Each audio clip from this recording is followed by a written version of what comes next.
பொதுவாகவே ஷாபானுடைய மாதத்தில் நபிகள் பெருமானார் ஸல்லல்லாஹு அலைஹி வஸல்லம் அன்னவர்கள் அதிகப்படியான நோன்பு வைத்திருக்கிறார்கள். ஹஜ்ரத் அன்னை ஆயிஷா ரலியல்லாஹு தஆலா அன்ஹா அவங்க சொல்லுவாங்க, ரசூலுல்லாஹி ஸல்லல்லாஹு அலைஹி வஸல்லம் ரமலானுக்கு அடுத்து அதிகமான நாட்கள் நோன்பு வைத்தது என்று பார்த்தால் அது ஷாபானுடைய மாதத்தில் தான். நாங்களே நபியிடத்தில் கேட்டோம், நபியே ஏன் ஷாபானுடைய மாதத்தில் அதிகமாக நோன்பு வைக்கிறீங்க அப்படின்னு கேட்கும்பொழுது நபி சொன்னாங்க, இந்த மாதிரி மக்கள் எல்லாம் அதிகமாக கவனக்குறைவோடு இருக்கக்கூடிய ஒரு மாதமாக இது இருக்குது. அது மட்டுமல்ல, இந்த மாசத்துல தான் மனிதர்களாகிய நாம் செய்யக்கூடிய நன்மைகளை எல்லாம் அமால்களை எல்லாம் அல்லாஹ்விடத்திலே எடுத்து காட்டப்படுது. அந்த நேரத்திலே என்னுடைய அமால்களை அல்லாஹ் பார்க்கும்போது நான் நோன்பு வச்சிருக்கக்கூடிய நிலையில என்னுடைய அமல்களை எல்லாம் அல்லாஹ் பார்க்கணும்னு ஆசைப்படுறேன், அதனால தான் நான் அதிகமாக நோன்பு வைக்கிறேன் அப்படின்னு பெருமானார் ஸல்லல்லாஹு அலைஹி வஸல்லம் அவர்கள் சொன்னதாக நாம் ஹதீஸிலே பார்க்கிறோம். ஆக ஷஅபான் மாதம் என்றாலே அதிகமான நோன்பிற்கும் அதிகமான வணக்க வழிபாட்டுக்கும் இரவு தொழுகைகளுக்கும் அதிகமான இபாதத்தில் ஈடுபடுவதற்குரிய மாதமாக இது இருக்கிறது என்பதை காமனாக நாம் புரிந்து கொள்கிறோம். இதில் குறிப்பாக ஷாபான் மாதத்தினுடைய 15வது இரவு அது முக்கியத்துவம் வாய்ந்த இரவு. நிறைய பேர் சொல்றாங்க அதுக்கெல்லாம் எந்த முக்கியத்துவம் கிடையாது, எல்லாம் 10ஓடு 11 அத்தோடு இது ஒன்று அது மாதிரி கடந்து போய்கிட்டே இருக்க வேண்டியதுதான், இதுக்குன்னு பிரத்யேகமான எந்த பெரிய விஷயமும் முக்கியத்துவம் கிடையாது என்று சொல்வதை பார்க்கிறோம். ஹதீதுகளிலே நிறைய ஹதீதுகள் இது பற்றி விரிவாகவே பேசுகிறது. நான் 3 ஹதீஸை மட்டும்தான் உங்களுக்கு சொல்லித்தர போகிறேன்.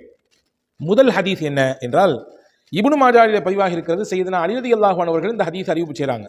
ஸல்லல்லாஹு அலைஹி வஸல்லம் அவர்கள் சொல்வார்களாம், இதா கானத் லைலத்து நிஸ்ஃபி மின் ஷாபான் ஃபகூமு லைலஹா வஸூமு நஹாரஹா.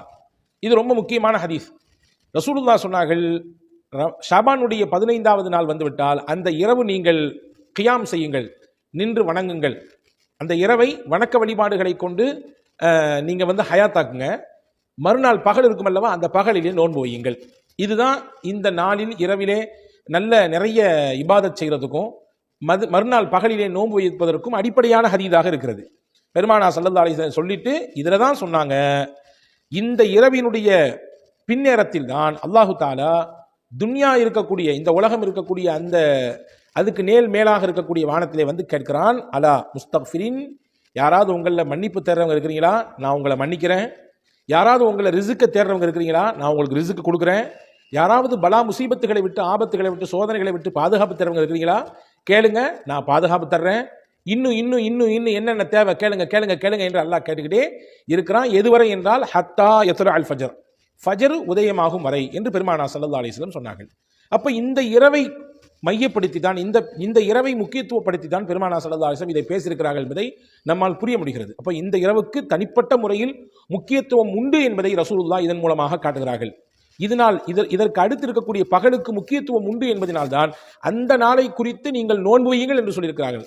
ஷாபான்ல பெரும்பகுதியான நாட்கள் நோன்பு வைத்த ரசூலுல்லாஹ் பிரத்யேகமா அந்த 15வது நாள் நீங்க நோன்பு வைங்க என்று சொன்னதிலிருந்தே புரியுது அது முக்கியத்துவமான நாள் என்பது நமக்கு புரிகிறது. எனவேதான் அறிஞர் பெருமக்கள், தாபியின்கள், சஹாபாக்களை பார்த்த பெருமக்கள் அவர்கள் எல்லாம் அவங்கள பல பேர் இந்த இரவை ஹயாத்தாக்குவாங்களாம். ஹதீஸ் கிரந்தங்களிலே, தப்சீர் திருக்குரானுடைய விரிவுரைகளிலே பல்வேறு ஆக்கப்பூர்வமான அறிவார்ந்த விவாதங்கள் செய்யக்கூடிய அறிஞர் பெருமக்கள், குறிப்பாக இமாம் மக்ஹூல் போன்ற அறிஞர்கள், இஸ்ஹாக் பின் ராகவைஹி போன்ற அறிஞர் பெருமக்கள், ஹாலித் பின் சஅதான் போன்ற தாபீன்களிலே கட்டுப்பட்ட அஜல்லு தாபீன்களாக இருக்கக்கூடிய இவர்கள் எல்லாம் இந்த இரவு வந்துவிட்டால் புத்தாடை உடுத்துவாங்களாம், புது ட்ரெஸ் போடுவாங்களாம். எத்தபஹரூன், நல்ல நறுமணங்களை போட்டுக் கொள்வார்கள். வீடுகள் எல்லாம் கமகமக்க நறுமணங்கள் கமலக்கூடிய விதத்திலே தங்களுடைய வீடுகளிலே நம்ம ஊர்ல போடுறாங்கல்ல சாம்பிராணி, அல்லது வீட்டில் நல்ல வாசனை திரவியங்கள் போடுவார்களாம்.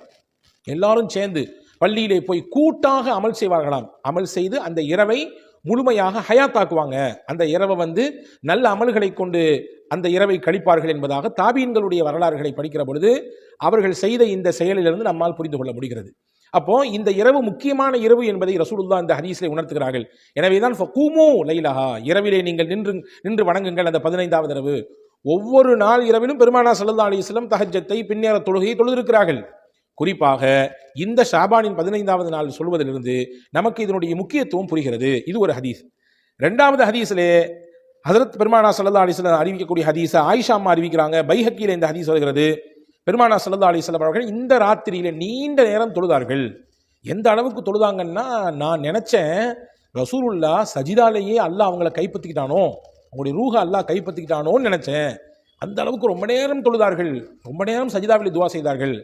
அப்ப ரசூலுல்லாஹி ஸல்லல்லாஹு அலைஹி வஸல்லம் அவர்கள் என்ற தொழுதெல்லாம் முடிச்ச பின்னாடி கேட்டாங்க, ஹல் தத்ரி ஐயு லைலத்தின் ஹாதிஹி ஆயிஷா, ஆயிஷாவே இந்த இரவு எந்த இரவுன்னு உனக்கு தெரியுங்களா, உங்களுக்கு தெரியுமா, இந்த இரவு என்ன இரவுன்னு உங்களுக்கு தெரியுமான்னு கேட்டாங்க. இப்போ நான் சொன்னேன் அல்லாஹ்வுக்கு ரசூலுக்கு தான் தெரியும். அப்போ ரசூல்லா சொன்னாங்க, இதுதான் ஷாபான் மாதத்தினுடைய 15வது இரவு. இந்த இரவின் முக்கியத்துவம் என்னவென்றால், அல்லாஹு தாலா இந்த இரவிலே யாரெல்லாம் தங்களுடைய தவறை பாவத்தை தன்னுடைய வாழ்க்கை நடந்துவிட்ட அந்த தப்பு தண்டாக்களுக்கெல்லாம் மன்னிப்பு கேட்கிறார்களோ அவர்களை எல்லாம் அல்லாஹ் மன்னிப்பான். யாரெல்லாம் அல்லாஹ்விடத்திலே தன் அருளை கேட்கிறார்களோ ரஹமத்தை கேட்கிறார்களோ அல்லாஹ் அவர்களுக்கெல்லாம் தன்னுடைய ரஹமத்தை கொடுப்பான். இது ரொம்ப முக்கியமான இரவு.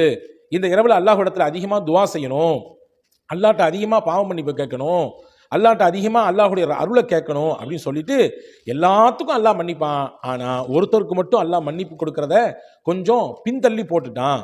யார் அது அப்படின்னா, யார் பகையோடு வன்மத்தோடு வெறுப்போடு பேச்சுவார்த்தை இல்லாமல் முறிச்சுக்கிட்டு இருக்காங்களோ, உறவை முறிச்சுக்கிட்டு இருக்காங்களோ, அவங்களுடைய பாவ மன்னிப்பை மட்டும் கொஞ்சம் கிடப்பில் போட்டு விட்டான். எனவே மற்ற எல்லாத்துக்கும் அல்லாஹ் மன்னிப்பு கொடுப்பான் என்று ஸல்லல்லாஹு அலைஹி வஸல்லம் அவர்கள் ஹஜ்ரத் சையதத்துனா ஆயிஷா ரலியல்லாஹு இடத்திலே சொன்ன ஹதீஸை பைஹக்கி என்ற நூலிலே பதிவாக இருப்பதை நாம் பார்க்கிறோம். இந்த ஹதீஸும் நமக்கு இந்த நாளினுடைய இந்த இரவினுடைய முக்கியத்துவத்தை உணர்த்துது. இந்த இரவுல கேட்கக்கூடிய பாவ மன்னிப்பினுடைய அந்த வெயிட்டை நமக்கு சொல்லி தருது. இந்த இரவுல கேட்கக்கூடிய ரஹ்மத்தை, இந்த இரவினுடைய முக்கியமான அந்த துவா அங்கீகரிக்கப்படுவதற்கான இரவு என்பதை இந்த ஹதீஸ் நமக்கு உணர்த்தி தருது. இது 2வது ஹதீஸ். 3வது ஒரு ஹதீஸ் நான் உங்களுக்கு சொல்கிறேன். அன்பு சகோதரர்களே, அருமை பெரியவர்களே, இப்னு மாஜாவில் இந்த ஹதீஸ் பதிவாக இருக்கிறது. பெருமானா ஸல்லல்லாஹு அலைஹி வஸல்லம் அவர்கள் சொன்னார்கள், இந்த ஹதீஸை அறிவிப்பு செய்யக்கூடியவர்கள் ஹஸரத் சையதத்துனா ஆயிஷா ரலியல்லாஹு தஆலா அன்ஹா தான். ஆயிஷா ரலியல்லாஹு தஆலா அன்ஹா அவர்களுடைய வீட்டிலே இருந்த பெருமானா ஸல்லல்லாஹு அலைஹி வஸல்லம் அந்த இரவு திடீரென்று வீட்டிலே இல்லை, ஆள் இல்லை. ஆயிஷா அம்மா தேடுறாங்க, ரசூலுல்லாஹ்வை காணோமே, எங்கே போயிட்டாங்களோ தெரியலையே அப்படின்னு தேடி போகும்போது பார்த்தா பக்கியுல் கர்கத் என்று சொல்வார்கள், மதீனாவில் இருக்கக்கூடிய மையவாடி, பொது மையவாடி. அந்த மையவாடியின் மையப்பகுதியிலே பெருமானா ஸல்லல்லாஹு அலைஹி வஸல்லம் நீண்ட நேரம் நின்று அங்கே அடக்கம் செய்யப்பட்டிருக்கக்கூடிய கபராளிகளுக்கெல்லாம், அங்கே அடக்கம் செய்யப்பட்டிருக்கக்கூடிய மரணித்தவர்களுக்கெல்லாம் துவா செய்து கொண்டிருக்கிறார்கள். ஒன்றை புரிஞ்சுக்கணும் இந்த வீடியோவின் வழியாக, நாம் நம்மை விட்டு பிரிந்துவிட்ட நம் முன்னோர்களுக்காக வேண்டி கேட்கக்கூடிய துவாவையும் அல்லாஹ் ஏற்றுக்கொள்வான். அதை நம்ம உள்வாங்கிக்கணும். ஒரு காலமும் நம்மை விட்டு மறைந்துவிட்ட முன்னோர்களை நம்முடைய துவாவிலிருந்து ஒதுக்கி வைத்து விடக்கூடாது. நிச்சயம் அவர்களுக்கு துவா செய்ய வேண்டும். குறிப்பாக நம்மை விட்டு பிரிந்துவிட்ட பெற்றோர்கள், அவர்களை நம்முடைய துவாக்களில் எப்பொழுதுமே சேர்த்து கொண்டே இருக்க வேண்டும். எந்த அளவுக்கு ஹதீதுகளிலே வந்திருக்கிறது என்றால், எவர் தன் பெற்றோருக்கு துவா செய்வதை நிப்பாட்டி விட்டாரோ அவருக்கு அல்லாஹ் ரிஸ்கை தருவதை நிப்பாட்டி விடுவான், தடை பண்ணிடுவான் அப்படின்னு வந்திருக்கு ஹதீதுல. எனவே நாம் முன்னோர்களுக்கு நாம் துவா செய்து கொண்டே இருக்க வேண்டும். அதிலும் குறிப்பாக இந்த லைலத்து நிஸ்ஃபி ஷாபானுடைய இந்த 15வது இரவிலே பிரத்யேகமாக பொது மையவாடிக்கு சென்று பெருமானா ஸல்லல்லாஹு அலைஹி வஸல்லம் அங்கே அடக்கம் செய்யப்பட்டிருக்கக்கூடிய முன்னோர்களை எல்லாம் ஜியாரத் செய்தார்கள். ஜியாரத் செஞ்சுட்டு இருக்கும்போது ஆயிஷாமா உள்ள வர்றாங்க. ஆயிஷாமா கேட்குறாங்க, என்ன ஆயிஷா, ரசூலுல்லாஹ் கேட்குறாங்க, ஆயிஷா அவர்களே என்ன நீங்கள் பயந்து போயிட்டீங்களா, அல்லாஹ்வும் ரசூலும் உங்களுக்கு மாற்றம் செஞ்சிருவாங்கன்னு நீங்கள் பயந்துட்டீங்களா, அதாவது உங்களுக்குரிய நாளில் நான் எந்திரிச்சு வந்துட்டேனே, வேற ஏதாவது மனைவிமார்களுடைய வீட்டுக்கு போயிருப்பனோ அப்படின்னு நீங்கள் பயந்து திடுக்கிட்டு வந்திருக்கீங்க போல தெரியுத. ஒன்றை புரிஞ்சுங்க, இந்த ராத்திரி லைலத்து நிஸ்ஃபி மின் ஷாபான், ஷாபானுடைய 15வது இரவு. இந்த இரவிலே பிரத்யேகமாக அல்லாஹு தஆலா வானத்தினுடைய கீழ்முகட்டுக்கு வருகிறான். வந்து அல்லாஹ் யாரெல்லாம் மன்னிப்பு கேட்பார்களோ எல்லோருக்கும் மன்னிப்பை தருகிறான். ஃபயக்ஃபிரு லி அக்ஸரி மின் அததி ஷஅரி கனம். கனம் என்ற ஒரு கூட்டம் இருந்தது, அதாவது ஒரு குறிப்பிட்ட கூட்டத்தினர்கள் இருந்தார்கள். அவங்கள்ட்ட இருக்கக்கூடிய ஆடுகளில் எல்லா ஆடுகளுக்குமே நிறைய முடிகள் இருக்கும், ரோமங்கள் இருக்கும். அந்த ரோமங்களை எல்லாம் விட அதிகமாக ஒருவர் பாவம் செய்திருந்தாலும் கூட அல்லாஹ் இந்த இரவிலே அவர் மன்னிப்பு கேட்டால் நிச்சயமாக மன்னிப்பான் என்று ஒரு குறிப்பிட்ட கூட்டத்தினர்களுடைய ஆட்டை சுட்டி காட்டி, அந்த ஆடுகளிலே இருக்கக்கூடிய ரோமங்கள் எண்ணி நடங்காதது, எண்ண முடியாது, அவ்வளவு எண்ண முடியாத எண்ணி நடங்காத பாவத்தை ஒருவர் செய்திருந்தாலுமே கூட இந்த இரவில் அல்லாஹ்விடத்திலே கேட்டால் மன்னிப்பான் என்று பிரத்யேகமாக ரசூலுல்லாஹ் இங்கே சுட்டி காண்பிக்கிறார்கள். இந்த ஹதீஸில் 2 விஷயம் புரியுது. இந்த இரவிலே பிரத்யேகமாக பெருமானா ஸல்லல்லாஹு அலைஹி வஸல்லம் அவர்கள் அங்கே அடக்கம் செய்யப்பட்டிருக்கக்கூடிய அந்த மன்னரை வாசிகளை சந்தித்தார்கள், அவர்களுக்காக வேண்டி மன்னிப்பு கேட்கிறார்கள் என்பதும் புரிகிறது. இந்த இரவில் பிரத்யேகமாக அல்லாஹ்விடத்திலே கேட்கக்கூடிய துவாவிற்கு அல்லாஹ் மன்னிப்பை கொடுப்பான். எவ்வளவு அதிகமான பாவங்களை ஒருவர் செய்திருந்தாலும், எவ்வளவு அளவுக்கு அதிகமான எண்ணி நடங்காத குற்றங்களை, குறைகளை, தவறுகளை செய்திருந்தாலும் மனம் வருந்தி திருந்தி கண்ணீர் விட்டு அல்லாஹ்விடத்திலே தௌபா செய்தால் நிச்சயம் அல்லாஹ் ஏற்றுக்கொள்வான் என்பதும் இந்த ஹதீஸிலிருந்து புரிகிறது. ஆக 3 ஹதீஸுகளை சொல்லியிருக்கிறேன். இந்த 3 ஹதீஸுகளுமே முத்தாய்ப்பாக இந்த இரவினுடைய முக்கியத்துவத்தை நமக்கு உணர்த்துகிறது.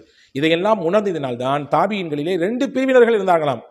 ஒரு கூட்டம் ஏற்கனவே நான் சொன்னேன், இமாம் மக்ஹூல் ரஹ்மஹுல்லாஹ், இமாம் இஸ்ஹாக் இப்னு ராஹவேஹி போன்ற அறிஞர், காலித் இப்னு சஅதான் போன்ற அறிஞர் பெருமக்கள் எல்லாம் ஜமாத்தா நீங்க என்ன செய்யுங்க, போய் மஸ்ஜிதில் உட்கார்ந்து இந்த இரவை நீங்க முழுமையா இபாதத்தை கொண்டு கழிங்க, பகல்ல நோன்பு வைங்கன்னு சொன்னாங்க.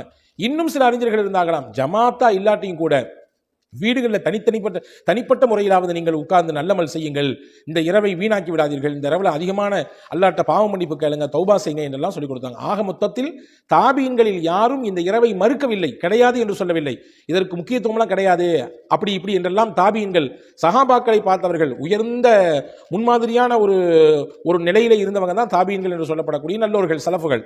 அப்போ அவங்கள்ட்ட இந்த விஷயத்தை நம்மளால் பார்க்க முடியுது. எனவே இந்த இரவை மிகச்சிறப்பாக நாம் கையாள வேண்டும், இதனுடைய முக்கியத்துவத்தை உள்வாங்கிக் கொள்ள வேண்டும், அதிகமாக நன்மைகள் செய்ய வேண்டும்.